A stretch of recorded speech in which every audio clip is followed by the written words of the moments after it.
Morning, everybody. Thank you for joining the ACA Small Business Bootcamp for our first bootcamp here in December, on December 2nd.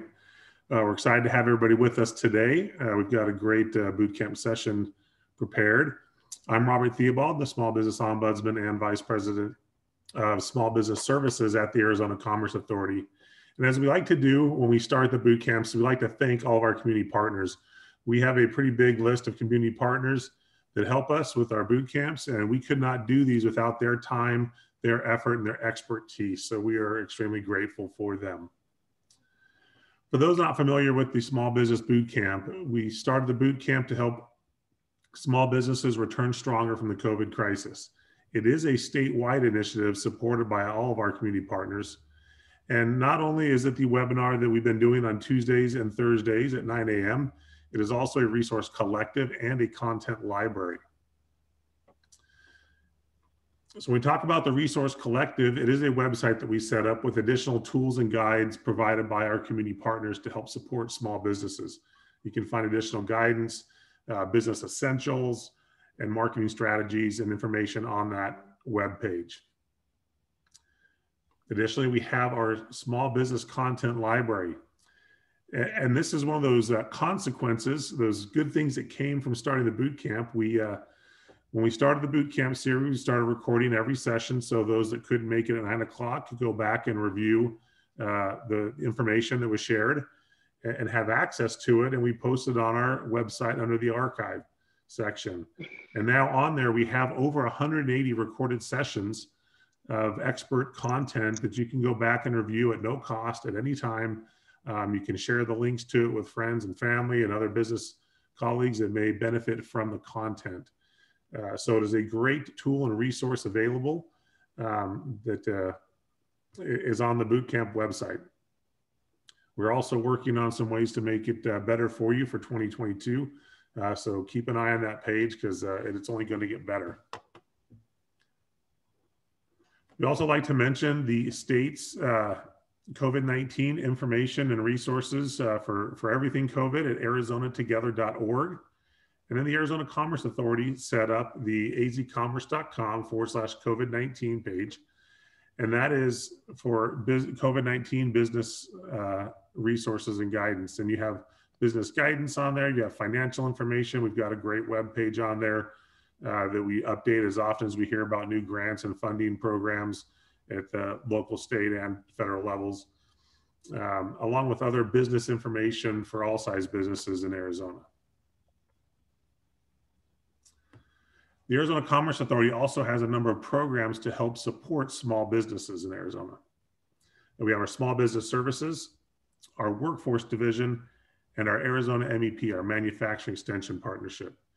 These are three great programs that can help small businesses identify their needs and help them work through those challenges. We also have our small business checklist, and this is for those entrepreneurs looking to start a business or looking to expand their business into new product lines or new communities, new areas. And it is to help identify the commonly requested licensing, registration, and compliance needs at the local, state, and federal level. It also includes information on business planning development, procurement, marketing opportunities, industry-specific information as well. So with that, we want to turn to some small business updates, some things you might want to be aware of. First, Phoenix just released the Phoenix Biz Grants for micro and small businesses. We're going to post links to this information in the chat. So look for that in the chat box. The town of Superior just released recently a grant program for the small businesses in the town of Superior. And then Maricopa County Small Business Resilience Program, we've talked about that. It's a multi-part, it's a kind of a three-part program that includes technical assistance, a 1% interest small business loan, and a small business grant program. And that program is being managed by two great organizations that we work closely with, Prestamo CDFI and Local First Arizona. And then we posted a new link today. It's some other grants and programs. I was reading an article by the Chamber of Commerce nationally, the National Chamber of Commerce, and they had a great list of some other programs and grants that are available. These grants are competitive grants where there's only a handful available to small businesses. You have to apply, and be chosen, but it is an opportunity and it may be worth your time to take a look at them. So we're going to post that link in the chat as well. So with that, we want to look at our upcoming sessions. Next week, we have our 2021 end of year checklist. As we are ending the year, small businesses have some things they can do to help make the end of year a success, and especially going into tax season. So we've got some great information on that one, brought to us by our colleagues at the Northland Pioneer College SBDC, the Coconino Community College SBDC, and the Yavapai College SBDC. And then that same team is going to talk to us on next Thursday on the basics of bookkeeping. This is a great session. I encourage everyone to be there, especially if you need to improve some of your bookkeeping skills and techniques. Then we're going to take a Christmas and New Year break, and we're going to return on January 4th at 9 a.m. with New Year, new plan, smart goal setting for a successful 2022. And we got a brand new presenter, Alex Copal, who we're excited to have her with us for this presentation. And so we hope you can join us for those. I believe Lisa's going to post the registration links for all three of those sessions in the chat, so you can plug it in now and get registered for those before you get sidetracked. So with that, we'll jump into today's session. We have back with us again, Giselle Aguiar, founder of AZ Social Media Wiz. Giselle has been with us on multiple occasions to share her expertise in social media and digital marketing. And so we're excited about today's session. So Giselle, I'm going to go ahead and stop sharing and turn the time over to you. Okay. Start over here. All righty. Yeah, again, my company's AZ Social Media Wiz, and I just celebrated my 10-year anniversary of being in business. But I've been doing internet marketing since 1995. Now, ever since the pandemic, there's been a digital transformation. A lot of new features were added to platforms, and some were removed. But one overall truth is that it's constantly changing. And so what I'm going to cover today are some digital marketing trends that are still relevant. And as I was saying, I used to say that it was, as long as you can learn it and comprehend it, it's a little complex, but if you plan it out, it'll work it. Well, it's gotten more than complex to just complicated.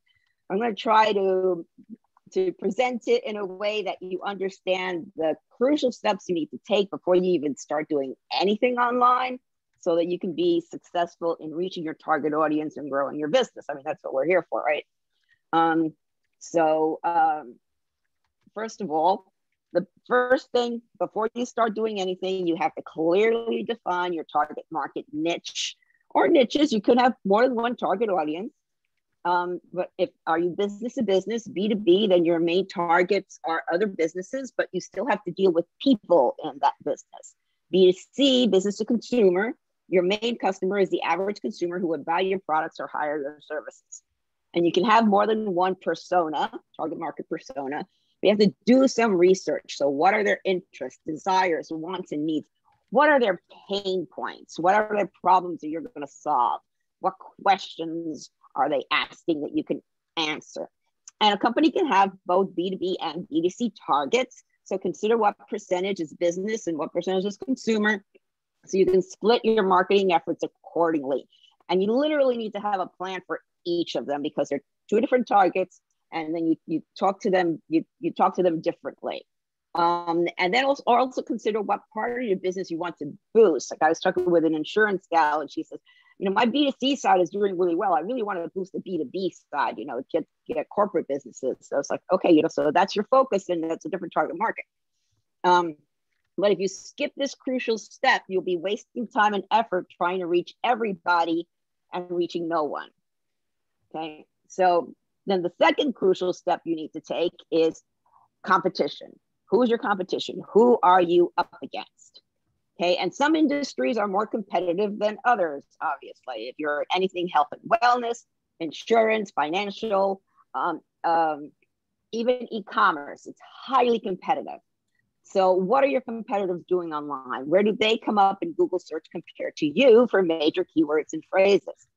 And now with the Google's got mobile searches, now they've got continuous scroll. So it's no longer who's on the bottom page, but you got to count the where they show up in which spot there. So you got to look to see who's in the 9th or 10th spot of organic side, not the paid. See who's there. Go to their website. Okay, how many followers do they have? Are they active on social media? How often are they blogging and posting? So whatever they're doing, you have to do more of it. Because you got to overcome them, put yourself in their spot and push them down. All right. So this is the recipe for success. All right. So now you know who you're trying to reach and who you're up against. This is how it all works. So it first starts with content. It's the fresh material that Google is looking for in searches, written for your target audience with the search engine in mind. You want to become a content magnet. You know, people won't follow you on social media if you're not putting out content. So you're going to share that content on social media. So this is how you build a following and engage with your potential customer. And then you drive people back to your website where you have a call to action, whatever it is you want to accomplish. Okay, you want to build your email list or your lead generation. Then you want to offer a free ebook or a coupon with a discount, or if you're more on the technical side, a white paper, or you want to get people to sign up on the list. You got to give them something. You know, so what am I signing up for? What am I going to get? Okay, how am I going to benefit from it? Because the person's thinking, what's in it for me? Okay, so how are you helping that person? And then you put them into an email automation program. So depending on, and you can ask them 1 or 2 questions to qualify them and to segment your email list. And then a couple of days after the download, you can send them an email with a video. If they watch the video, they can get a different email. If they don't watch the video, they get a different email with a different message. You know, so that's marketing automation. So what you're doing is you're converting the visitors to your website into leads, and then you're nurturing the leads into sales. Okay, so this is how it all works together. You can't do one and not do the others and think it's going to work. Okay, so and yes, you do need a website. That's a whole other class. All right. So basically, you got to figure it out. What's going to work for your business? And like Robert said before, they've got a lot of resources online. I have a lot of articles on my website, as well as SCORE has a lot of articles on their website. So there's a lot of information out there for you to do your research. So you want to familiarize yourself with the different channels available. Okay, Facebook and Google are not the only 2 places out there. Okay, so there are a lot of other social networks, and you have to figure out where your target audience is frequenting the most. You know, so that's it. So which social media networks are best to reach your target market? Okay, and then determine which forms of content. So it's blogging, video, animations, podcasts, graphics. What are you going to produce that will be of interest to your target audience? All right, so let's go through the top 10 things here. Number 1, live video streaming. So Facebook actually started this.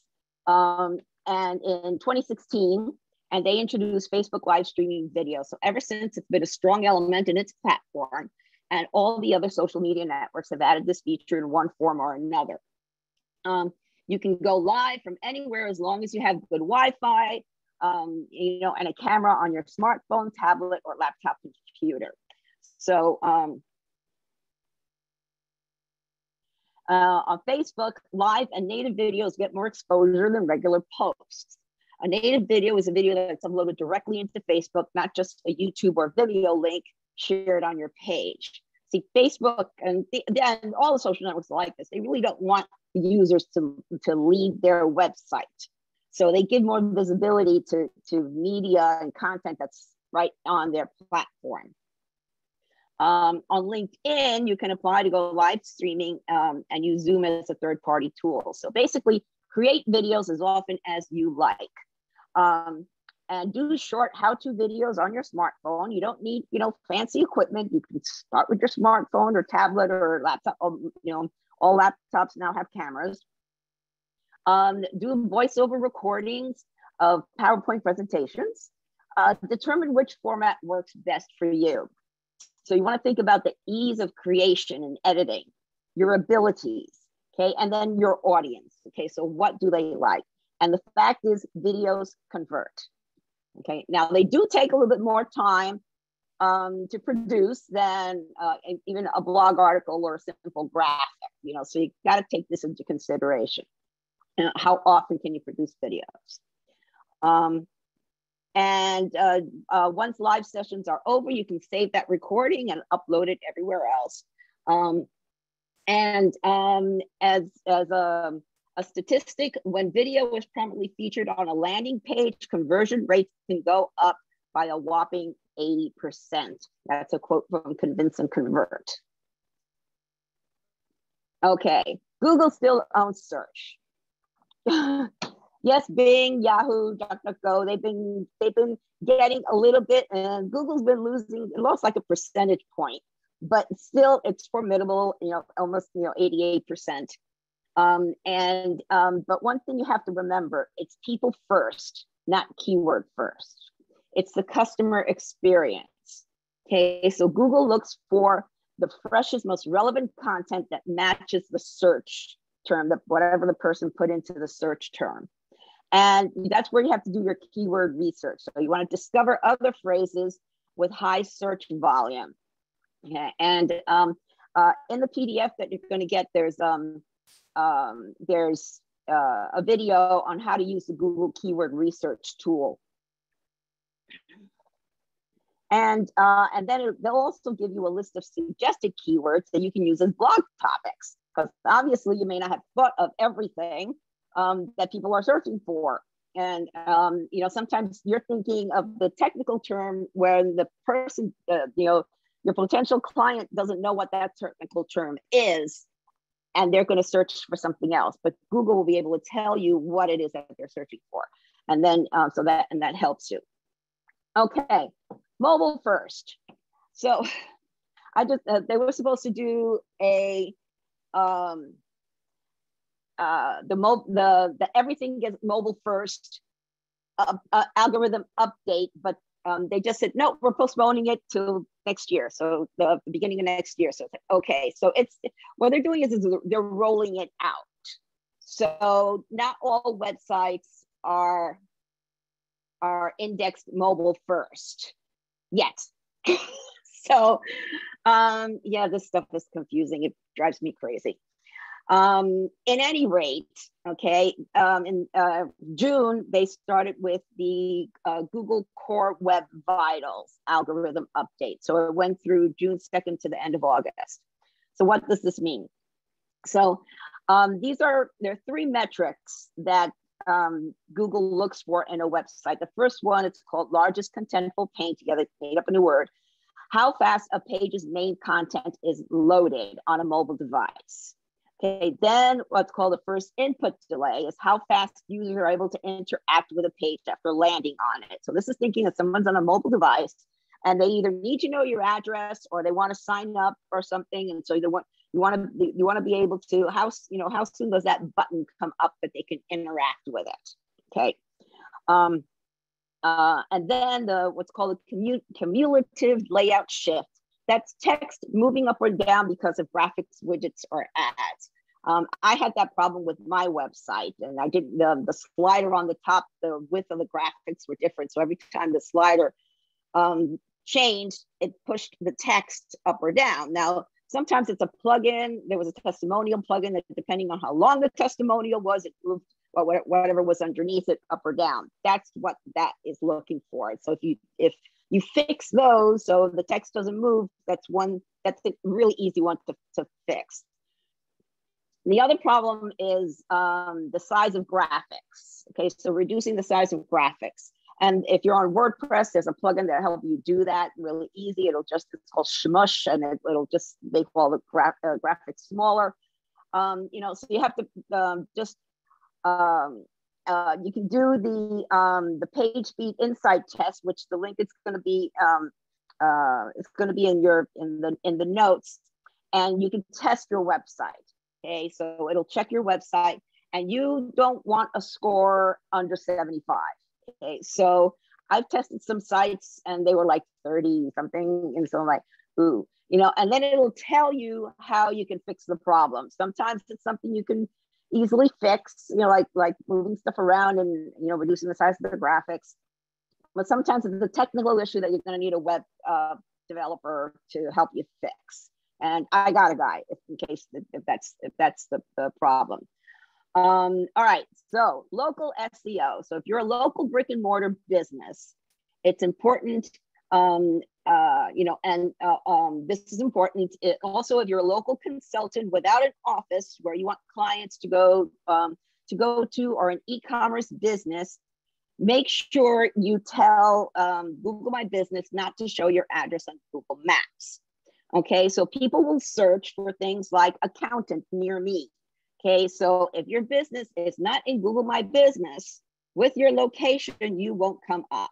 However, that doesn't mean that you have to add the words near me in your content. Google bases the search results based on the user's GPS and your listing in Google My Business. Okay, so, and Google My Business itself has added a lot of features in there. You can upload videos. It connects to your YouTube channel, so you can your YouTube videos will show up on there. You can put posts with special offers, and it has a place to put a call to action link like buy now or sign up or join or whatever. And so you just need to remember this. There's some things that you can automate with a tool called Deliver It. And you can actually automate your blog articles to post to Google My Business. That's about it. You can't really automate that much. It's not a social network, so you're not going to post, you know, fun things and sayings and quotes. It has to be business related, whatever you post on Google My Business, because they will reject it. And the videos have to be in a certain format, so you need to check what that is first. And that's a problem I've been finding coming across recently. That each channel, when you try to upload the videos, it'll say, "Oh, it's too big, it's too long." Like Instagram only wants, you know, under, you know, 60 seconds or under. And Google My Business, that was another one. So it was the wrong dimensions. And so I'm like, you gotta be kidding me. You know, so when you're creating a video, you need to do different ones. I just did an article on my website on those specifics, like which channels like the horizontal videos and which ones like the vertical videos. Complicated. Because I'm complicated. Okay. All right, next, voice search.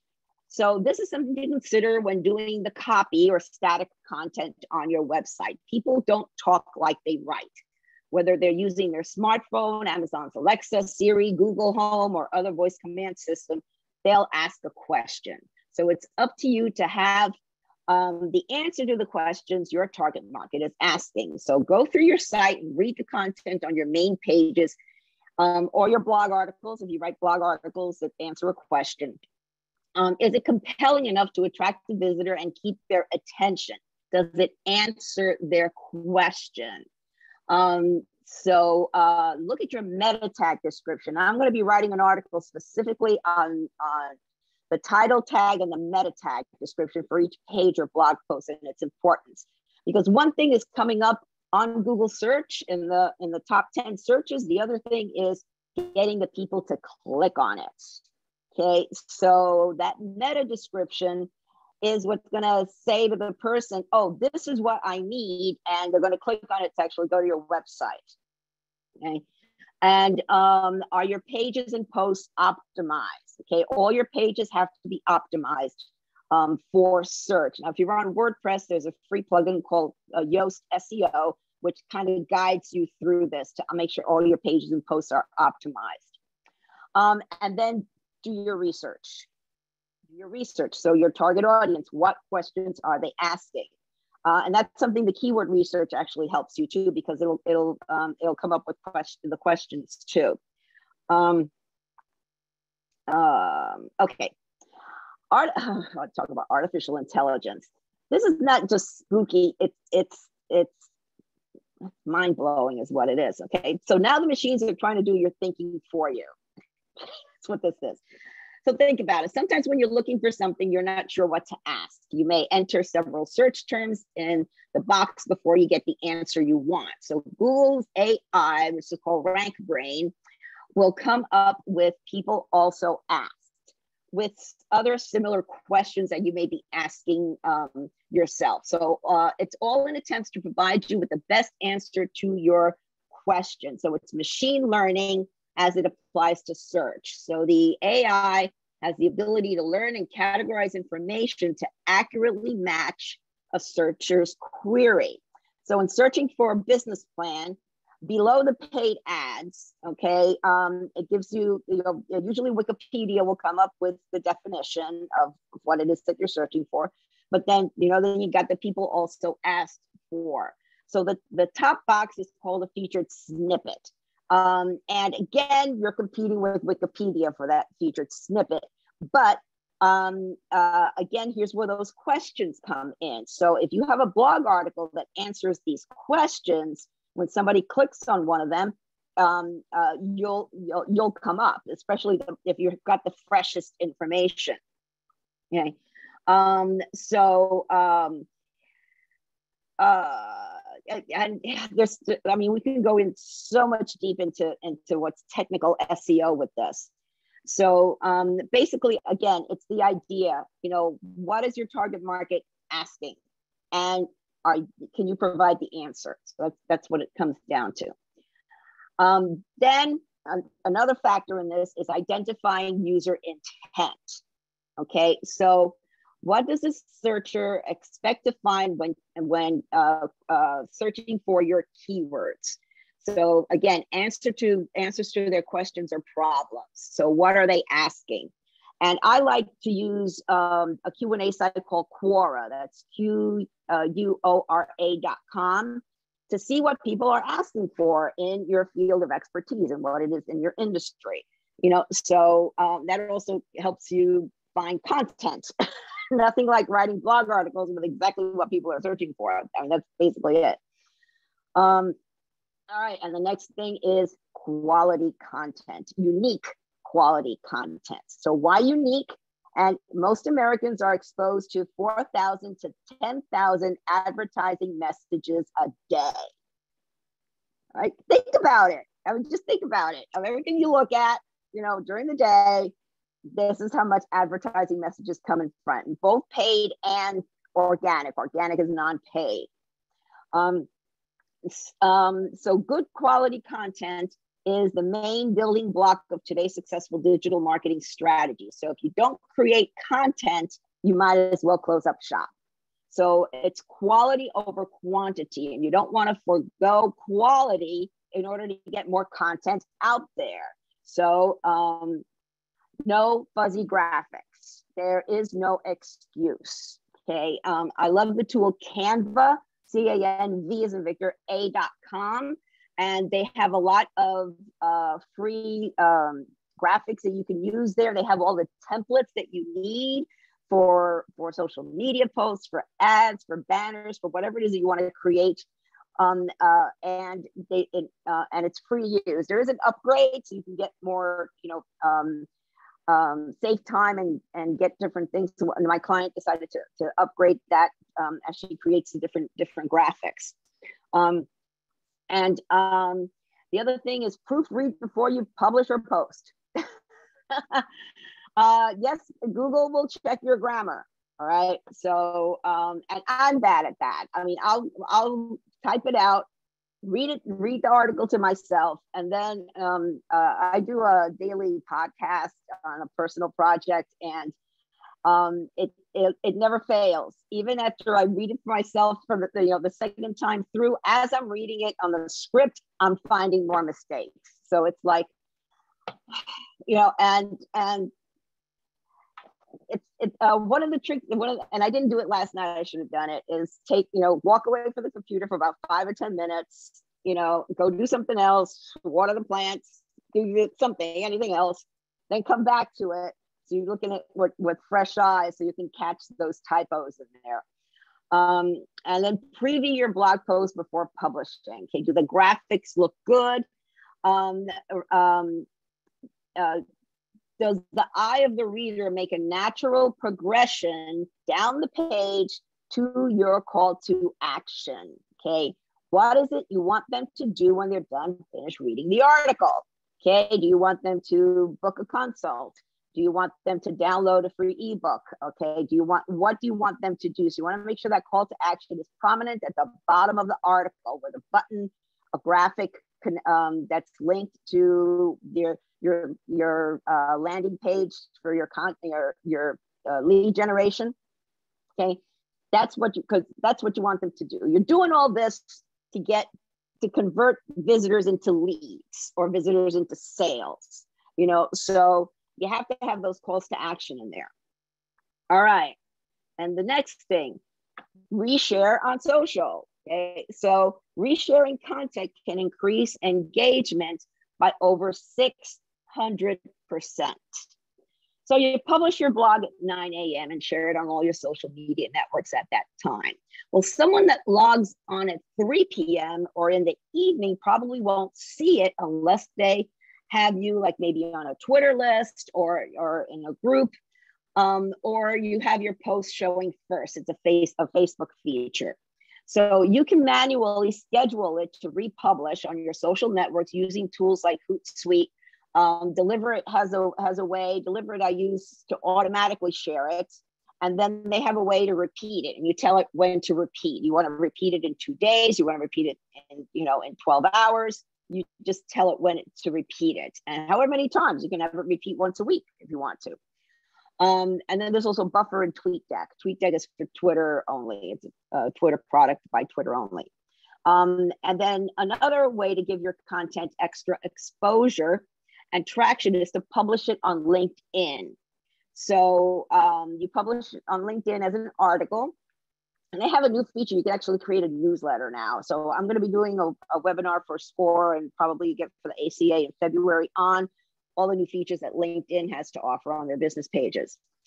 And when you want to put, when you just going to copy paste the article from your website onto LinkedIn, but at the bottom, you're going to put a link that says, this post originally appeared on, with a link back to the original post. So that's telling Google that the authority goes to the on your website, the blog, your blog on your website, not on LinkedIn. And that's what happens when you copy content, from another. If the original post gets the authority, so that's the one that's going to come up first. And you can now also publish articles as your business page on LinkedIn. They give you that choice when you're going to write an article. They say you're going to publish as yourself or you're going to publish as your page. And you can also put it in your personal LinkedIn profile. You also have a place to put featured items. You can feature it there also. You can feature the link. And this helps with SEO too. And on WordPress, there's a plugin called Revive Old Posts. And for free, you can reshare posts to Twitter and Facebook. With the upgraded version, you can also reshare to LinkedIn. And I think it's worth it just to save the time of manually scheduling stuff. You pick the time frame and you can exclude posts that are not, evergreen, like my post you're planning for your holiday sales. Okay, that one's kind of not evergreen anymore. Or time sensitive ones. And also got to be careful if you're just starting out and you've got under 20 posts, you won't be sharing the same thing over and over again. So set the time frequency, so maybe, 48 or 78 hours until you've got more articles in there. So I've got like 120 articles on my site, and I have them going out every 2 hours. So, and that into Twitter and Facebook, and that just helps with SEO. That's one of the reasons I do that mostly. And I do get people coming back from them, and my analytics will tell me, where they, how they got back to the website. That's very important. So blogging. So people ignore the paid ads in Google search and go for the organic content because they know that's where they're going to find the authentic answers to their questions or problems. So blogging should be a core part of your content strategy. Blogs are rated 1 out of 5, the most trusted sources of information online. And then organic, non-paid content gets more clicks on Google. Okay, I was going over the analytics for my nonprofit client yesterday, and one of the things she noticed is on Google Analytics, it was saying how many people went to the site from LinkedIn or Facebook or Twitter to one of the blog articles that she wrote. And so she saw that. She goes, okay, now I see what you mean with saying you need to blog 2 to 3 times a week. And, especially to start, it's like, yes, 5 if you can for 2 weeks, just put out content. If you're brand new, you got to just put out the content. And as I mentioned, analytics and insights are really, really, really, really, really important. So you want to have Google Analytics set up on your website. Okay, no matter what website platform you're on, you can set up Google Analytics. So you go to analytics.google.com and set up an account, and it'll give you a code that you put in your website, and it will track everything. So it'll track where the people are coming from. It'll track how many pages they viewed while they were on your site. It'll track where they went to afterwards. And where they came from is really important. So where are they people coming from? Because you're posting equally everywhere. So you want to see where they're coming from. Are they coming from LinkedIn? Are they coming from Facebook? Where are they coming from? And so, and that's going to tell you, what that's going to help you with is where am I going to focus my time?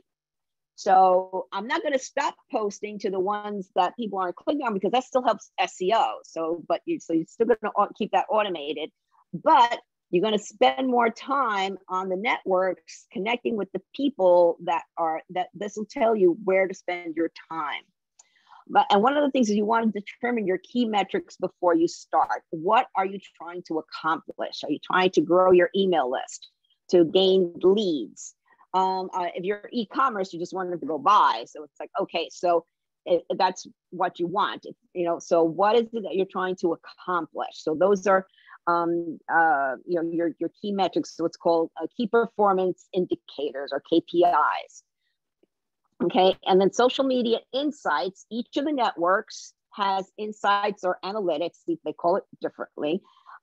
So you want to see who your followers are, the demographics of your followers. On Facebook, Twitter, and LinkedIn, you need at least 100 followers so that they can analyze them. I just started using a tool called Sendable.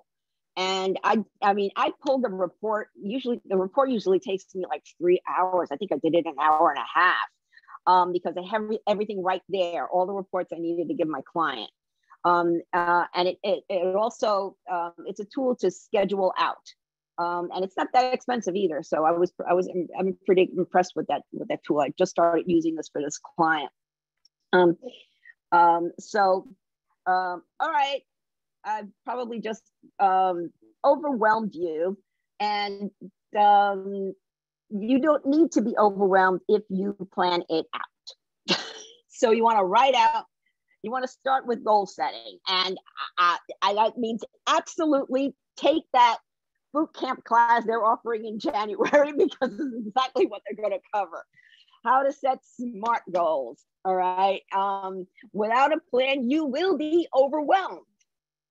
That's it. You will be overwhelmed. You have to plan it out. So without it, it's like you go on a road trip and you have to plan out how long it's going to take you. How long are you going to drive?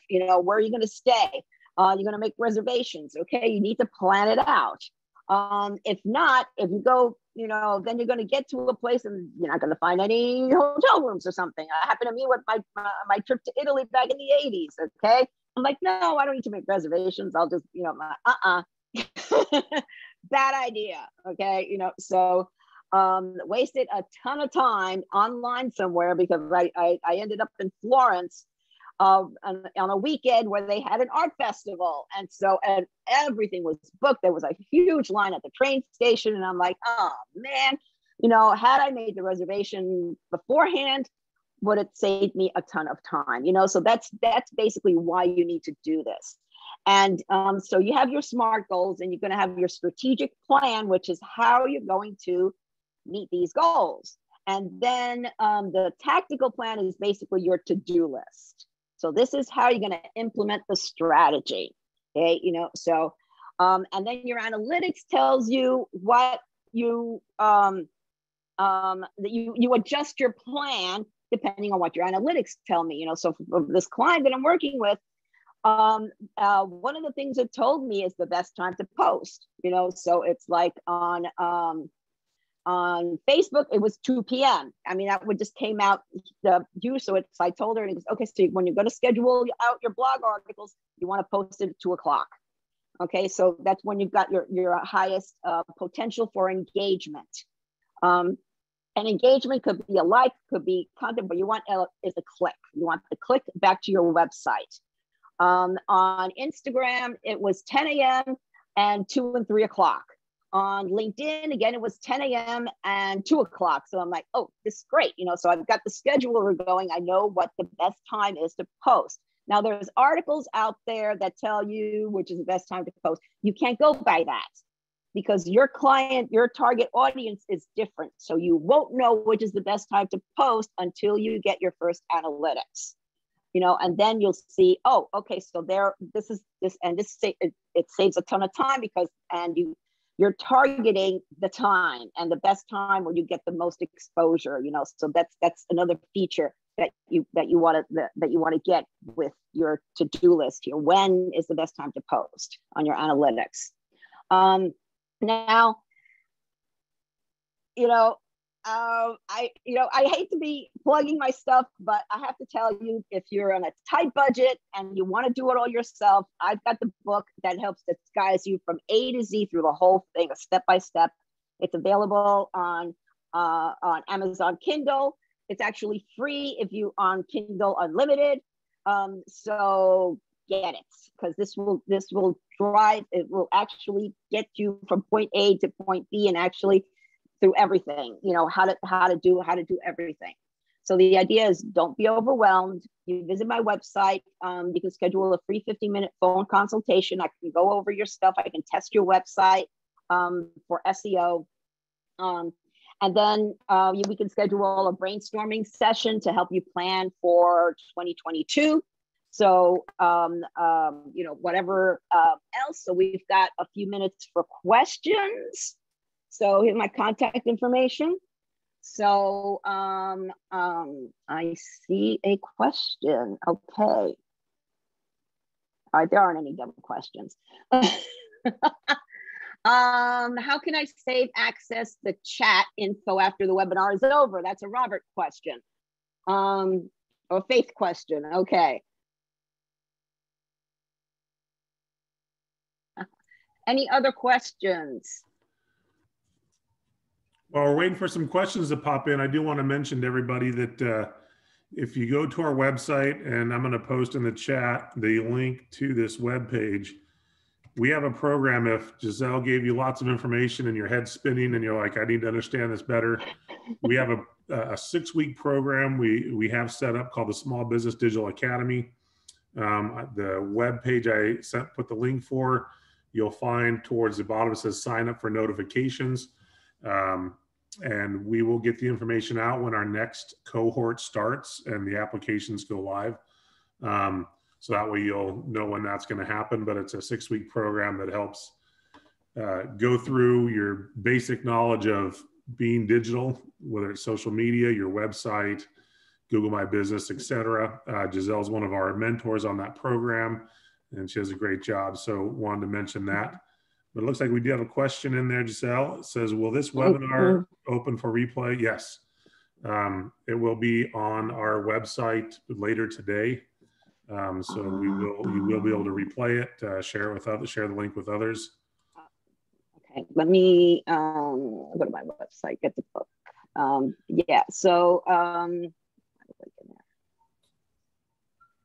we have a question in there, Giselle, about meta tags. The meta tags. Okay, yeah, I'm going to have an article for that this afternoon. So if you want to go on over to my website and sign up for my email list, you'll get my free Define Your Target Market workbook, and then that'll be in there. So because it's complicated. I mean, again, it's a whole other class. So I'm gonna put it in an article explaining it, what works, what doesn't work, and then what are the different tools that you can use on the meta tags and the meta descriptions. But basically, that's the little paragraph that comes up in your Google search. You know, you have the title of the page, and then the link, and then the description of it. So if you don't have a meta tag, what comes up is the first paragraph. So that has to be enticing enough to get the person who's searching to say, oh yeah, that's what I need, okay? And then click through. So because if you, sometimes you look at your analytics, especially in the Google Search Console, that actually tells you how many times you came up on Google search and for what keywords, and then how many times people actually clicked on it. Because one thing's coming up, the other thing is having the people click on it, you know. So and that's frustrating at times, because I'll see it, and I'm like, you know, why aren't people clicking through? And I'm, you know, like in the top 10, specifically, you're coming up in the top 10. Why aren't people clicking on it? Okay, hold on. And so my book is, oh, you found the book. Okay. It's on my website. Yeah, it's on my website. If I go find the links and everything. So everything's on my website. Giselle, Michael asked a good question in the Q&A. It says, do you have examples of B2B marketing, for example, reaching to high-tech engineers working for tech manufacturers? Definitely, you have to have like a white paper there with explaining what your what the benefits are to to the potential client on your product. Okay, so and that, that's in fact, I did a coaching call from the digital academy with somebody who was on the very, very techie side, and they had all the white papers available for free. And I'm like, that's fine, but you need to use those content to for lead generation. So instead of giving them away for free, put them behind, a gateway where they say, okay, well, if you want this content, give me your name, email address, and maybe have them answer two, no more than 3 questions, so you can qualify them and segment the list.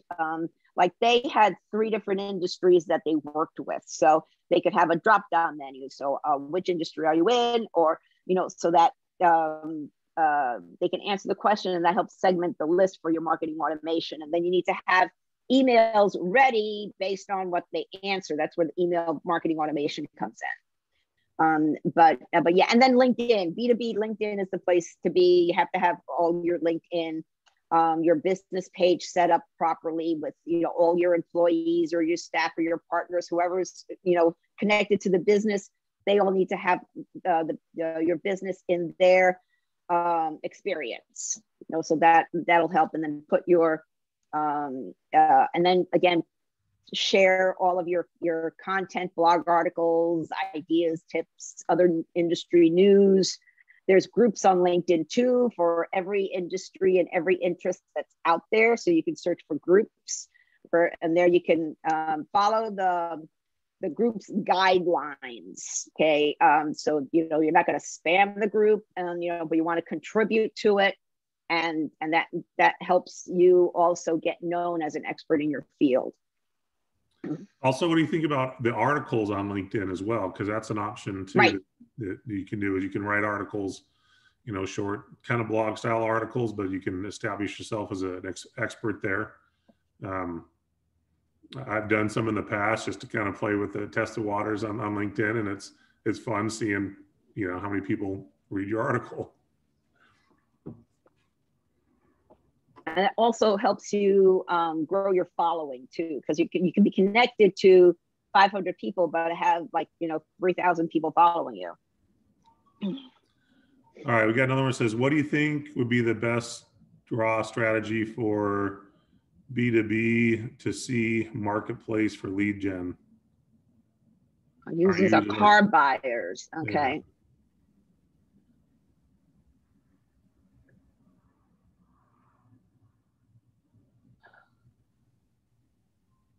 Well, I used to sell cars. It was my first job when I moved here to Arizona.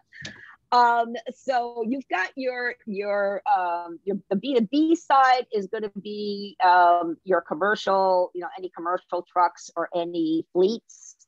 And so that's again two different targets. So you really kind of sort of have to have a plan for each of them. So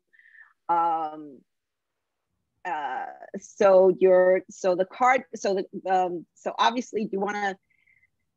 All right. So what I'm understanding is you're kind of like a place.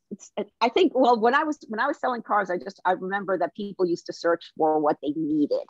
So they are the features. Okay. So that's one of the things you have to make sure that all of your listings list the features, and then the benefits of each of the features.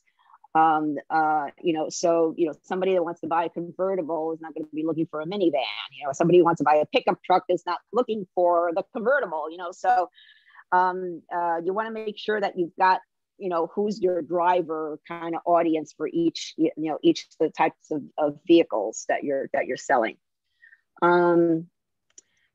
Sherry, do I need to actually create content for blogging, or can I use other published content and source back to it? Okay, that goes back to the factor of authenticity and expertise. And you can quote somebody else, but you want to write your own opinion on it, and your own on it, because the authority is going to go to the original article. Okay, so you're sourcing it back, but then you need to adapt that content and put it into a call to action for your business to make it unique. That's where that unique thing comes in, because then you're actually competing with that other content that you just quoted. So. Yeah, I know it is time consuming. It is time consuming. So, Robert, and I've been trying to get SCORE to do this too. Time management, how to get organized. That is the biggest obstacle that people have, because they're thinking, okay, I need to, market my business, but I also need to run my business, and where do you have to carve out the time to market your business and create that content, so so that's the thing. Great term, time bankrupt. Like, yeah.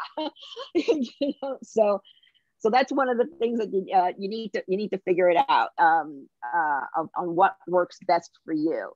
I sat through a video marketing webinar. They said you should do at least one long form video a week, and I'm like, yeah, right. No way, and see, I'm a faster writer than I am a video producer, so I can put out a blog article in 20 minutes, rather than doing a video. But then somebody like my friend Taylor Wellman that's her profession. So she can put out a video in the 20 minutes it takes me to write a blog article, and she can put out a video. So it just depends on what type of content you can manage to produce on a regular basis to promote your business, but you need to produce the content in one form or another. Excellent. Well, that looks like that's all the questions we've got for now, which is perfect timing. We got, we got one more pop in. Let's see. No, so thank you. Thank you. We appreciate that, Pamela. We are glad to have Giselle with us again today. Thank you, Giselle, for your time and your expertise. Thank you for having me. I want to thank all the participants for being here. We're glad to have you with us. We hope to see you next week on Tuesday and Thursday. Until then, we wish everybody to have a great rest of their week and a great weekend, and enjoy this wonderful weather we are having. And be safe, and we'll see you soon. Thank you.